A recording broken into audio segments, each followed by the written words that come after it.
पंडित और वेश्या की रोचक कहानी। पाप का बाप कौन? एक पंडित जी काशी से विद्या अध्ययन करके अपने गांव वापस आए। शादी की पत्नी घर पर आई। एक दिन पत्नी ने पंडित जी से पूछा, आपने काशी में विद्या अध्ययन किया है, आप बड़े विद्वान हैं, यह बताइए कि पाप का बाप कौन है?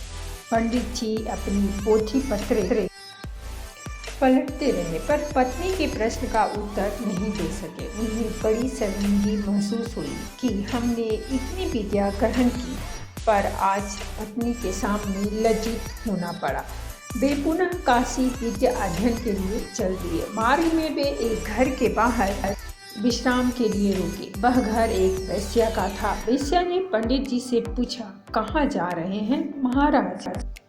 पंडित जी ने वेश्या को बताया कि मेरी स्त्री ने पूछा है कि पाप का बाप कौन है।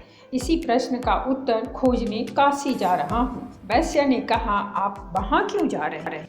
इस प्रश्न का उत्तर तो मैं आपको यही बता सकती हूँ। पंडित जी प्रसन्न हो गए कि यही काम बन गया। पत्नी के प्रश्न का उत्तर इस वेश्या के पास है।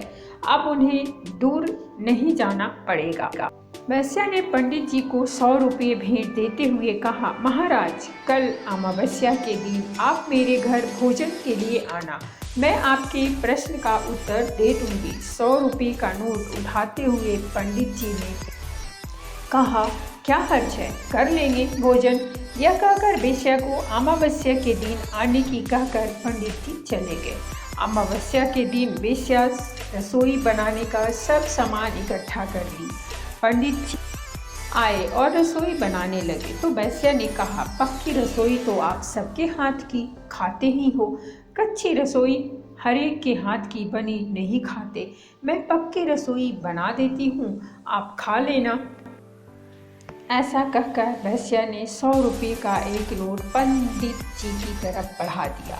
100 का नोट देखकर पंडित जी की आंखों में चमक आ गई। उन्होंने सोचा, पक्की रसोई हम दूसरों के हाथ की खा ही लेते हैं, तो यहाँ भी पक्की रसोई खाने में कोई हर्ज नहीं है।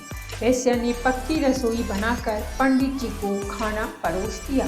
तभी वेश्या ने एक और 100 का नोट पंडित जी के आगे रख दिया और हाथ जोड़कर विनती करते हुए बोली, महाराज, जब आप मेरे हाथ की बनी रसोई पा रहे हैं तो मैं अपने हाथ से आपको ग्रास दे दूं तो आपको कोई इतराज तो नहीं है, क्योंकि हाथ तो वही है जिन्होंने रसोई बनाई है। पंडित जी की आंखों के सामने 100 का करारा नोट नाच रहा था। वे बोले, सही कहा आपने, हाथ तो वे वही हैं। पंडित जी वेश्या के हाथ से भोजन का ग्रास लेने को तैयार हो गए।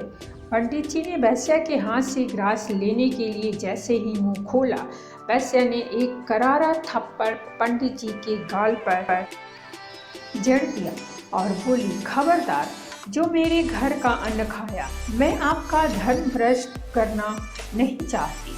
अभी तक आपको ज्ञान नहीं हुआ। यह सब नाटक तो मैंने आपके प्रश्न का उत्तर देने के लिए किया था। जैसे जैसे मैं आपको 100 रुपये का नोट देती गई, आप लोभ में पड़ते गए और पाप करने के लिए तैयार हो गए। इस कहानी से सिद्ध होता है कि पाप का बाप लोभ तृष्णा ही है। मनुष्य अधिक धन संग्रह के लोभ में पाप की कमाई करने से भी नहीं चूकता। इसीलिए शास्त्रों में अधिक धन संग्रह को विष या मद कहा गया है। पहले कनक का अर्थ धतुरा है, जिसे खाने से बुद्धि भ्रमित होती है, किंतु दूसरे कनक का अर्थ सोना है, जिसे देखने से ही बुद्धि भ्रमित हो जाती है। कामना या तृष्णा का कोई अंत नहीं है। तृष्णा कभी जीर्ण नहीं होती, हम ही जीर्ण हो जाते हैं। इसीलिए प्यारे भक्तों, मेरे कृष्णा से प्रेम कीजिए और पाप से बचने का रास्ते पर चलिए। पाप से बचने के लिए भगवान श्री कृष्ण ने इन 4 बातों का त्याग बतलाया है। जो प्राप्त नहीं है उसकी कामना, जो प्राप्त है उसकी ममता, निर्वाह की चिंता और मैं ऐसा हूँ यानी अहंकार। इन 4 बातों का अगर मनुष्य त्याग कर दे तो मनुष्य पाप से दूर रहकर सच्ची शांति प्राप्त कर सकता है। तो दोस्तों ये थी हमारी आज की कहानी। अगर कहानी अच्छी लगी हो तो प्लीज़ हमारे चैनल को सब्सक्राइब कीजिए, वीडियो को लाइक और शेयर जरूर कीजिए।